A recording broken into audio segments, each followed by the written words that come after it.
So তোমরা আগে ভিডিওটা দেখো, দেন আমি তোমাদেরকে বলছি।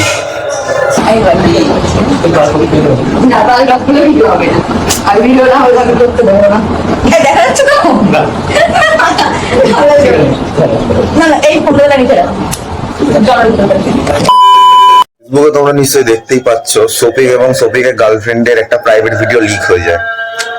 লিক হয়ে যাওয়াটা বড় ব্যাপার না, বড় ব্যাপারটা হচ্ছে কয়েকজন কন্টেন্ট ক্রিয়েটার, কয়েকজন রোস্টার, কয়েকজন চুদির ভাই, ঠিক আছে? তো পুলিশ কথা চুদির ভাইগুলো কি করছে বলছি, এই ফেসবুকটা অন করে দেখছি।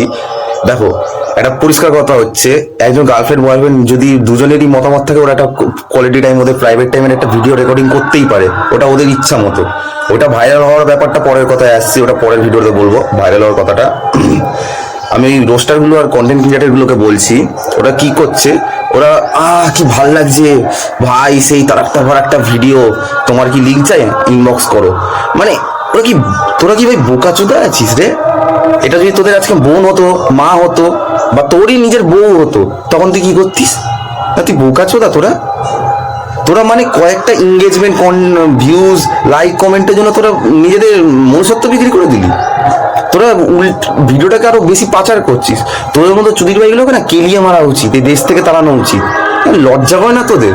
যেটা ছেলে হিসাবে কলঙ্ক, এর জন্যই ছেলেদের নাম বদনাম হয়। আরে ভাই ভাইরাল হয়েছে, ওটা কোনো মানে এটা ভাইরাল হয়েছে ঠিক আছে, ওইটাকে বাদ দে। ওটা ভাইরাল হয়েছে ঠিক আছে, তোরা অন্য কিছু বল এটা নিয়ে, যে এরকম তোমরা করতে পারো, সৌভিক এরকম করতে পারে, আমি ভাবতেও পারিনি, হ্যাঁ না, তোরা অন্য কিছু বল। এইগুলো কি, তোরা তো ভিডিওটাকে পাচার করছিস, তোরা ভিডিওটা পাচার করে বরঞ্চ বেশি মাল কামাচ্ছিস। তোরা তো মানে টাকা নিয়েও ব্যবসা শুরু করে দিয়েছিস এবার ভিডিওটাকে নিয়ে। মানে তোদের লজ্জা হয় না মানুষ হিসাবে? সত্যি মানে এইসব কন্টেন্ট ক্রিয়েটারকে জানো কি বলে? মাদার চোদ, পরিষ্কার কথা। সত্যি কি অবস্থা। বলি, যদি এখনো মনুষ্যত্ব বলে কিছু বেঁচে থাকে না, এইসব করা বন্ধ করে দে। তোরা মানুষ হিসাবে অনেকটা নেমে গেছিস, আর নামিস না সমাজের চোখে। এসব করা বন্ধ কর।